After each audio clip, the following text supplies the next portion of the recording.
मस्त असा पाऊस सुरू आहे आणि या पावसाळ्यामध्ये कांदा भजी आणि गरमागरम असा चहा हा झालाच पाहिजे।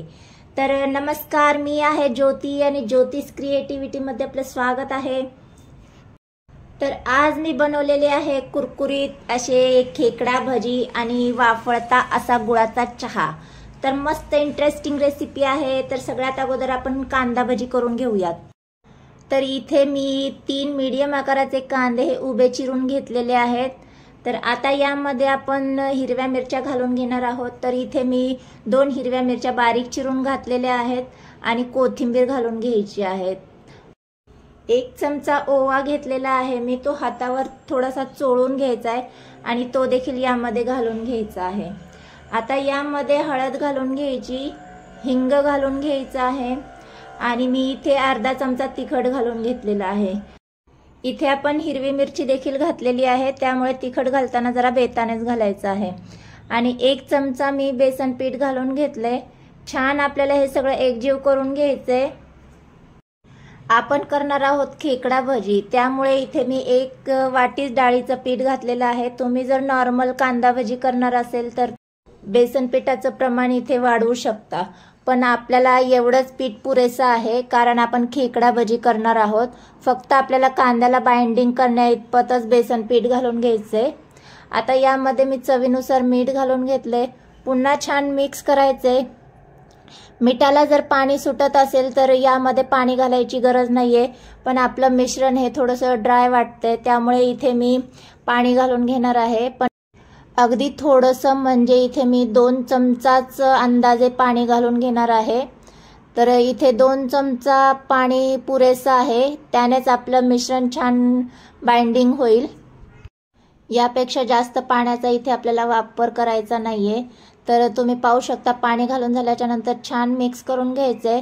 तर परफेक्ट इथे आपलं खेकडा भजीचं मिश्रण तयार झालेलं आहे। अशाच पद्धतीचं आपल्याला मिश्रण करायचं आहे। परफेक्ट मिश्रण इथे तयार झालेलं आहे। खेकडा भजी करण्यासाठी असंच मिश्रण लागतं आपल्याला। आपण जर नॉर्मल भजी करणार आहोत तर आणखी आपल्याला हे थोडंसं लिक्विडी करावं लागतं। तर खेकडा भजीसाठी हे परफेक्ट आहे। तर तेल देखील मी अगोदरच गरम करण्यासाठी ठेवलेलं होतं आणि आता तेल देखील आपलं गरम झालेलं आहे। गॅस मी थोडासा मीडियम केलाय आणि असेच आपल्याला वेडे वाकडे म्हणजे खेकडा टाईप यामध्ये भजी सोडून घ्यायची आहेत। तर भजी सोडताना आपल्याला तेल बऱ्यापैकी गरम पाहिजे, तरच आपले भजी छान कुरकुरीत होतात। तर तुम्ही पाहू शकता यामध्ये मी बेसन पिठा व्यतिरिक्त काहीही घातलेलं नाहीये, म्हणजे जसे की बारीक रवा किंवा तांदूळाचं पीठ यापैकी मी इथे काहीही वापरलेलं नाहीये। फक्त बेसन पिठानेच आपले भजी छान कुरकुरीत होतात। तेलाचं मोहन देखील मी यामध्ये घातलेलं नाहीये, तरी देखील आपले भजी छान कुरकुरीत होतात। छान आपल्याला गोल्डन कलर येईपर्यंत, क्रिस्पी होईपर्यंत हे भजी तळून घ्यायचे आहेत। तर इथे तुम्ही पाहू शकता मस्त असा गोल्डन कलर आलेला आहे। तर एवढाच कलर हवा आहे आपल्याला, यापेक्षा जास्त आपल्याला करायचे नाहीयेत, नाहीतर ते करपून जाऊ शकतात।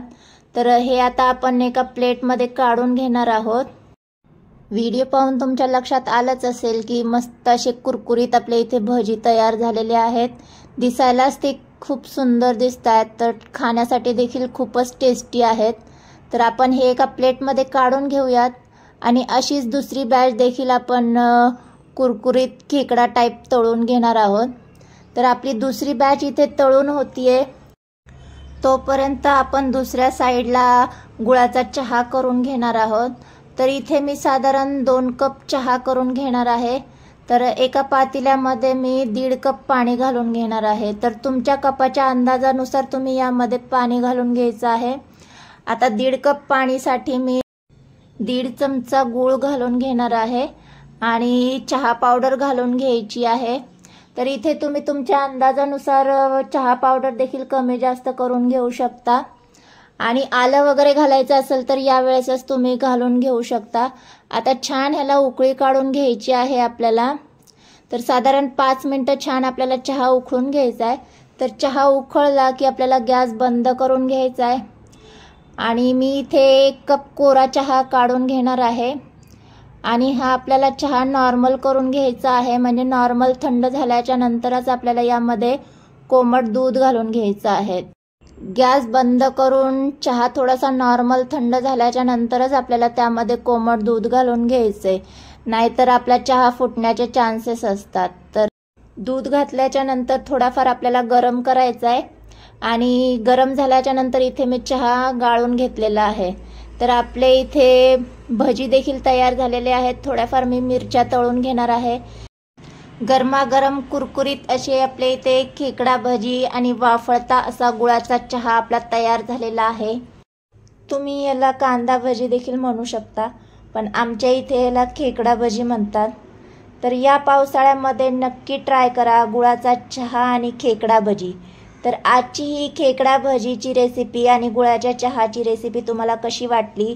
व्हिडिओ जर आवडला असेल तर व्हिडिओला लाईक, चॅनलला सबस्क्राईब करायला विसरू नका. आणि अशा छान छान इन्स्टंट रेसिपीसाठी ज्योतिष क्रिएटिव्हिटी चॅनल पाहत रहा. बाय.